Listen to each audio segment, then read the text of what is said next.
നമസ്കാരം. താടിയുള്ള അപ്പനെ ട്രംപിന് നല്ല പേടിയുണ്ട്. അത്തരത്തിലുള്ള ചില വാർത്തകൾ അന്താരാഷ്ട്ര മാധ്യമങ്ങൾ തെളിവ് സഹിതം ഇപ്പോൾ റിപ്പോർട്ട് ചെയ്യുകയാണ്. ചില രാജ്യങ്ങൾക്കുമേൽ നികുതി ഏർപ്പെടുത്തിയപ്പോൾ ചില രാജ്യങ്ങളെ പൂർണ്ണമായും ഒഴിവാക്കി. അതായത് ഇവിടെ ഒഴിവാക്കി നിർത്തിയ രാജ്യങ്ങളുടെ പേര് കേട്ടാലാണ് ശരിക്കും ഞെട്ടാൻ പോകുന്നത്. അതിലൊന്ന് റഷ്യയാണ്, മറ്റൊന്ന് ഉത്തര കൊറിയയാണ്. അതുപോലെ തന്നെ ഏറ്റവും കുറവ് നികുതി ഏർപ്പെടുത്തിയ ഒരു രാജ്യം ഇറാനാണ്. ഏറ്റവും അടുത്ത സഖ്യകക്ഷിയായിട്ടുള്ള ഇസ്രായേലിന് പോലും 17% തീരുവ ഏർപ്പെടുത്തിയിട്ടുണ്ട്. ഈ ഒരു സാഹചര്യത്തിലാണ് ഇറാന്റെ മേൽ വെറും 10% നികുതി ഏർപ്പെടുത്താൻ അമേരിക്ക തയ്യാറായത്. 2022 യുക്രൈനിലേക്ക് റഷ്യ അധിനിവേശം നടത്തിയപ്പോൾ റഷ്യയുമായിട്ടുള്ള വ്യാപാര ബന്ധങ്ങളൊക്കെ വിച്ഛേദിച്ചു എന്ന ഒരു കാരണത്താലാണ് റഷ്യയുടെ മേൽ നികുതി ഏർപ്പെടുത്താതിരുന്നത് എന്നാണ് അമേരിക്കയുടെ പ്രതികരണം. എന്നാൽ $3 ബില്യൺ പല ഉൽപ്പന്നങ്ങളും റഷ്യ അമേരിക്കയിലേക്ക് ഈ ഉപരോധം കൊണ്ടുവന്നതിന് ശേഷം കയറ്റുമതി ചെയ്തിട്ടുണ്ട്. വളവും പ്ലാറ്റിനവുമാണ് റഷ്യ അമേരിക്കയിലേക്ക് കയറ്റി അയച്ചത്. തിരിച്ച് അമേരിക്ക റഷ്യയിലേക്കും പല ഉൽപ്പന്നങ്ങളും കയറ്റി അയച്ചിട്ടുണ്ട്. ഉത്തര കൊറിയയിലേക്ക് $1.5 മില്യൺ രാസവസ്തുക്കളും അതുപോലെ തന്നെ ഭക്ഷ്യവസ്തുക്കളും ഒക്കെ അമേരിക്ക കയറ്റുമതി ചെയ്തിട്ടുണ്ട്. ഇറാനിലേക്കും അമേരിക്ക $2.2 മില്യൺ പല ഉൽപ്പന്നങ്ങളും, അതായത് വാക്സിൻ, മെഡിസിൻ, ഭക്ഷ്യവസ്തുക്കൾ ഉൾപ്പെടെയുള്ള സാധനങ്ങൾ അമേരിക്ക ഇറാനിലേക്ക് കയറ്റുമതി ചെയ്തു. ഇറാൻ തിരിച്ച് പെയിന്റിങ്ങുകളും അതുപോലെ തന്നെ ശില്പങ്ങളുമൊക്കെ അമേരിക്കയിലേക്കും കയറ്റുമതി ചെയ്തിട്ടുണ്ട്. അതായത് ഈ രാജ്യങ്ങളുമായി വ്യാപാര ബന്ധം നിലനിൽക്കുന്നുണ്ട്. ഇറാനുമേൽ വെറും 10% നികുതി ചുമത്താനാണ് അമേരിക്ക തയ്യാറായത്.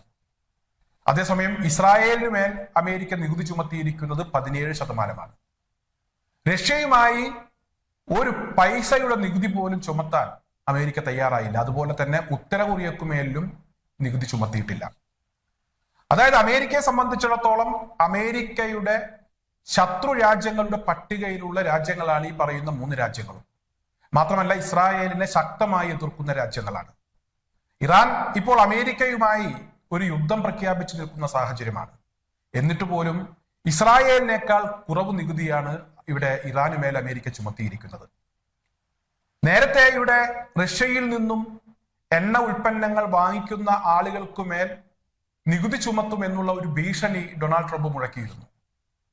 അതായത് യുക്രൈനുമായിട്ടുള്ള വെടിനിർത്തലിന് റഷ്യ തയ്യാറായില്ലെങ്കിൽ റഷ്യയിൽ നിന്ന് എണ്ണ മേടിക്കുന്ന ആളുകൾക്കുമേൽ നികുതി ചുമത്തും എന്ന കാര്യമാണ് അമേരിക്ക പറഞ്ഞിരുന്നത്. എന്നാൽ അത്തരത്തിലൊരു നികുതി ചുമത്തുന്ന സാഹചര്യം ഉണ്ടായില്ല. അമേരിക്ക ആ പറഞ്ഞത് അങ്ങോട്ട് വിഴുങ്ങിക്കളഞ്ഞു.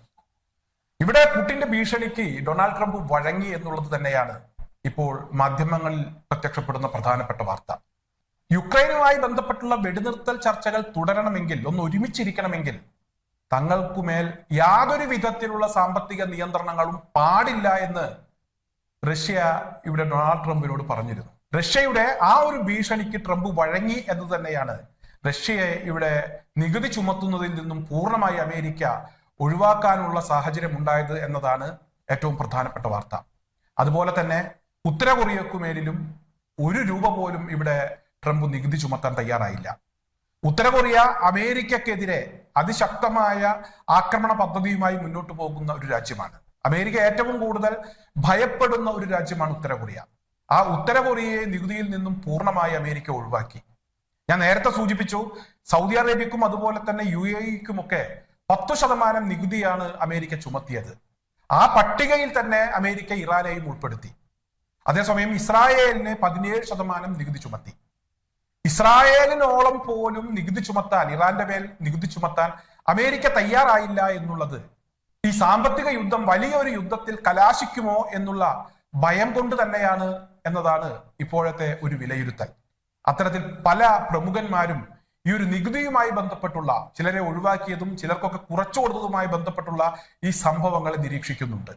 എന്തായാലും അമേരിക്കയെ സംബന്ധിച്ചിടത്തോളം അവർക്ക് താടിയുള്ള അപ്പനെ നല്ല പേടിയുണ്ട് എന്ന് തന്നെയാണ് നമുക്ക് ഇപ്പോൾ മനസ്സിലാക്കാൻ കഴിയുന്നത്.